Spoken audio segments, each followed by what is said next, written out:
রাধা রাধা। এই সংসারে যখনই দুজন মানুষ একত্রিত হয়ে কোনো সমস্যার বিষয়ে আলোচনা করেন, তখন হয় সবার শেষে কোনো না কোনো সমাধান বের করেন বা কোনো না কোনো বিবাদ করেন।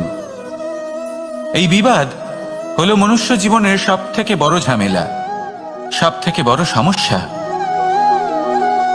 ভেবে দেখুন, এই বিবাদ কেন হয়? তখনই হয় যখন বার্তালাপ ঠিকমতো হয় না। আর বার্তালাপ ঠিকমতো কেন হয় না?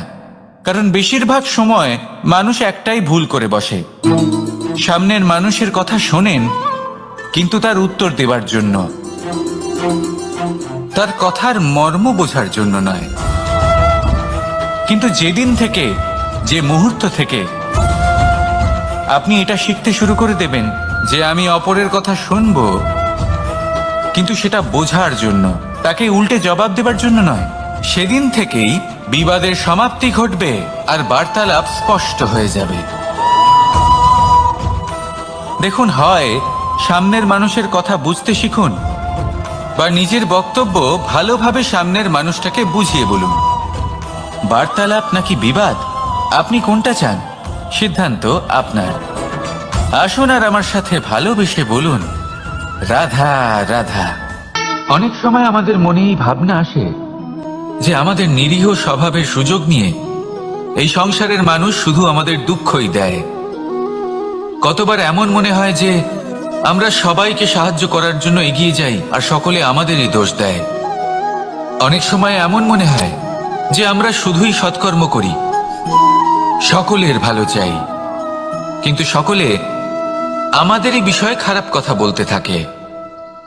দুঃখ হয়, কিন্তু আমাদের এটা ভেবে দেখা উচিত যে মানুষ আম গাছের গায়ে পাথর ছোড়ে, শাল গাছের গায়ে পাথর কেন ছোড়ে না? কারণ এই আম গাছে পাওয়া যায় মিষ্টি এবং সুস্বাদু ফল। অন্যদিকে শাল গাছ থেকে আমরা কি পাই? শুধুই কাঠ।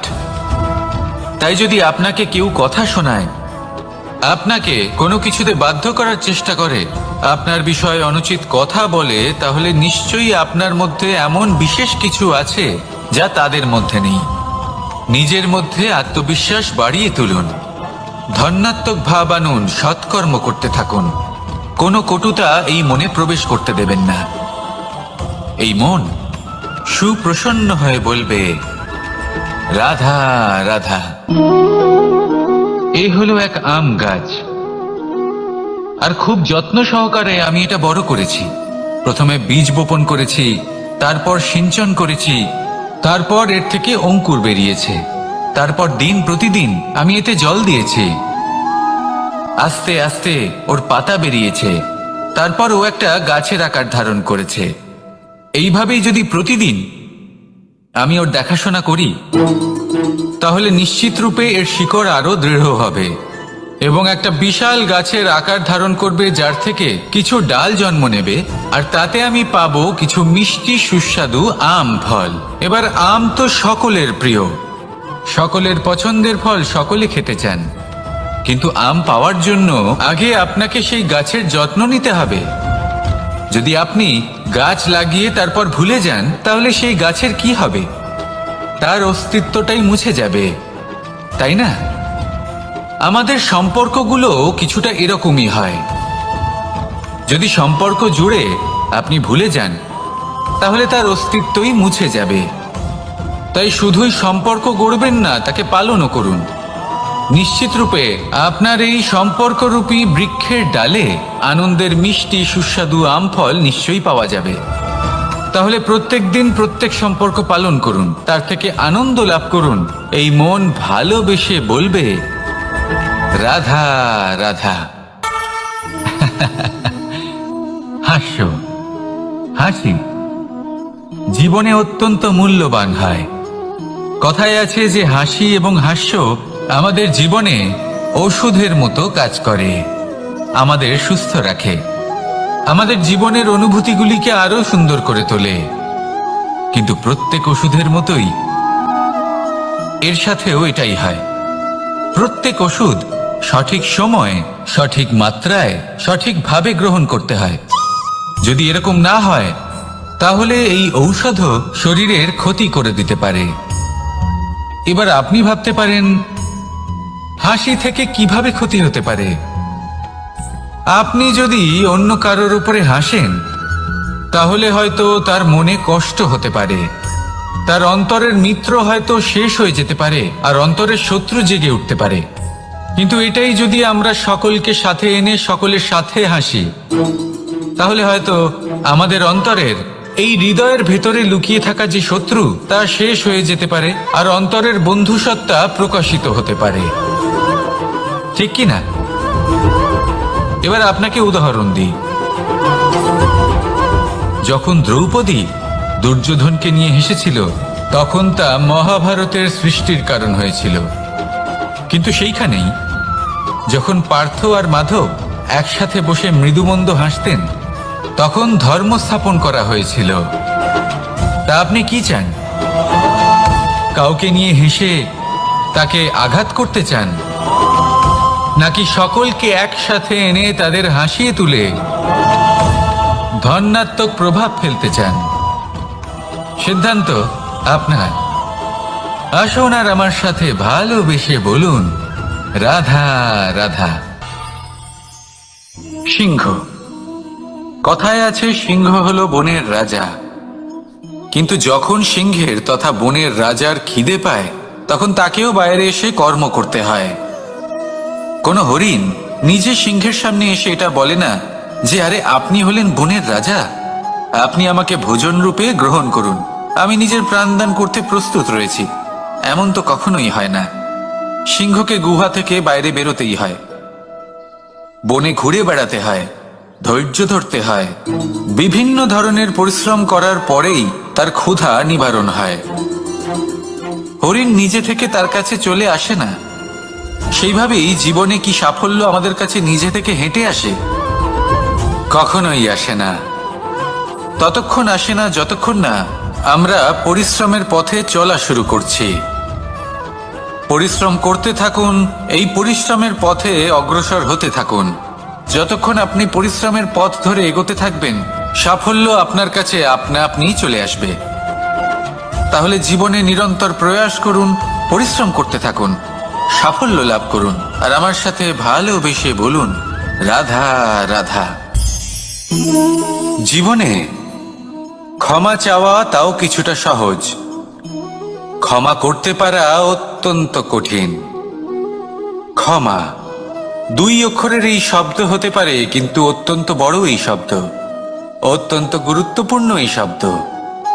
কখনো কখনো অন্য কাউকে ক্ষমা করে দেওয়া তাও কিছুটা সহজ কাজ, কিন্তু নিজেকে ক্ষমা করতে পারা অত্যন্ত কঠিন হয়ে দাঁড়ায়। অতীতে যদি আমাদের এমন কোনো ভুল হয় যে কারণে আমরা নিজেকে ক্ষমা করতে পারি না, অনেক সময় এমন কিছু ভুল করে বসি যে বিষয় শুধু আমরাই জানি, কিন্তু আমরা নিজেকে ক্ষমাই করতে পারি না, আর আমাদের বিকাশ সেখানে স্তব্ধ হয়ে যায়। কারণ যদি আপনি ক্ষমা করতে না শেখেন, নিজেকে ক্ষমা যদি না করতে পারেন, তাহলে তা আপনার জীবনের সব থেকে বড় বাধা হয়ে দাঁড়াবে। সেই জন্য জীবনে অবশ্যই শিখুন যে কিভাবে নিজেকে ক্ষমা করতে হয়, আর শিখুন যে আগের করা ভুল আবার কি করে না করা যেতে পারে। এই মন হালকা হবে আর প্রসন্ন হয়ে বলবে, রাধা রাধা। আপনি কখনো কোনো সরোবরের দিকে তাকান, যার জল হলো শান্ত, স্থির। আপনি স্পষ্ট দেখতে পাবেন সেই সরোবরের তলদেশে কি রয়েছে। তাতে সাঁতরে বেড়াচ্ছে সুন্দর মাছ, চকচকে কিছু পাথর, স্বর্ণরূপী বালি, সবই আপনি দেখতে পাবেন। কিন্তু যখনই আপনি একটা ছোট্ট পাথর তুলে সেই জলে ছুঁড়ে ফেলবেন, তখন সেই জল বিচলিত হবে, আর সেই স্পষ্টতা ন্যূনতম হয়ে যাবে। তারপর কিছুই স্পষ্টভাবে দেখা যাবে না। এই ঘটনা মানুষের সাথেও ঘটে। মানুষ যদি বিচলিত হয়ে পড়ে, তখন সে বুঝতে পারে না যে বর্তমানে কি হয়ে চলেছে আর ভবিষ্যতে কি করা উচিত।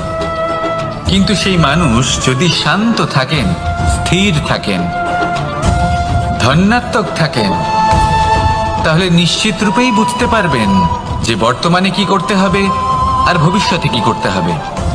তাই নিজের মধ্যে সেই স্থিরতা আনুন, সেই ধৈর্য ধরুন, নিজেকে শান্ত রাখুন আর সবার মধ্যে ভালোবাসা ছড়িয়ে দিন। এই মন প্রসন্ন হয়ে বলবে, রাধা রাধা। সম্পর্ক এ হলো এক বন্ধন যা আমাদের এক সূত্রে বেঁধে রাখে।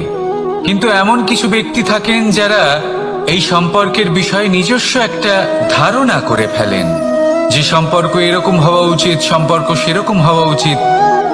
আমি এই সম্পর্কের জন্য কত কিছু করেছি এই ব্যাখ্যা করতে থাকেন আর তার বদলে অনেক কিছু প্রত্যাশাও করেন।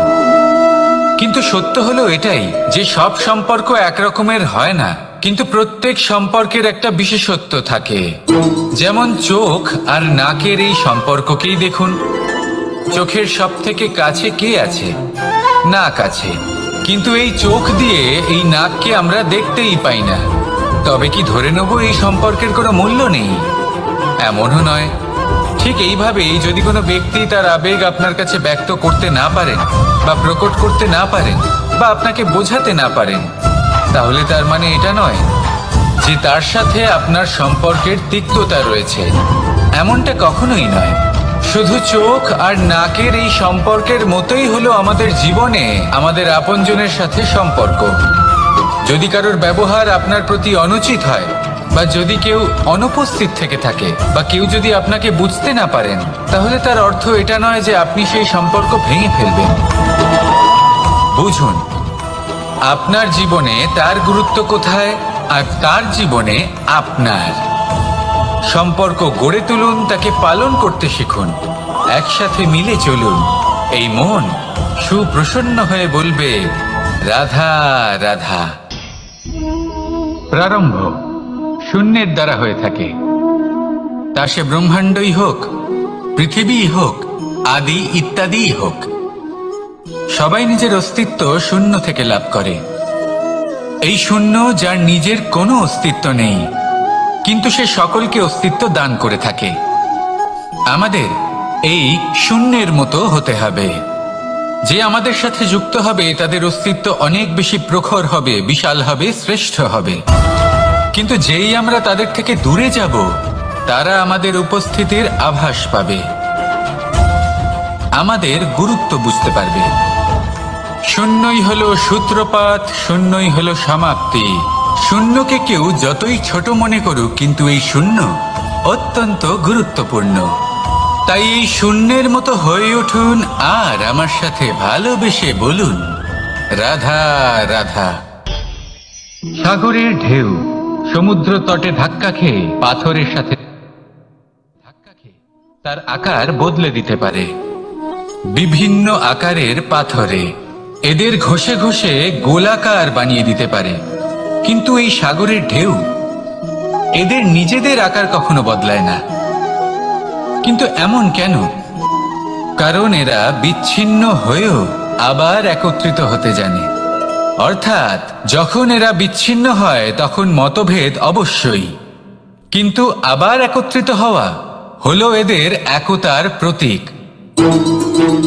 দেখুন, ঝগড়াঝাঁটি, তর্ক বিতর্ক, মতভেদ এগুলো জীবনের অভিন্ন অঙ্গ, কিন্তু এদের কখনো মনে প্রবেশ করতে দেবেন না। যদি মনে প্রবেশ করেও ফেলে, তাদের মনে ঘর করতে দেবেন না, এদের বের করে ফেলুন। এই ঝগড়াঝাঁটি, তর্ক বিতর্ক, মতভেদ এদের সারা জীবন সাথে নিয়ে চলবেন না।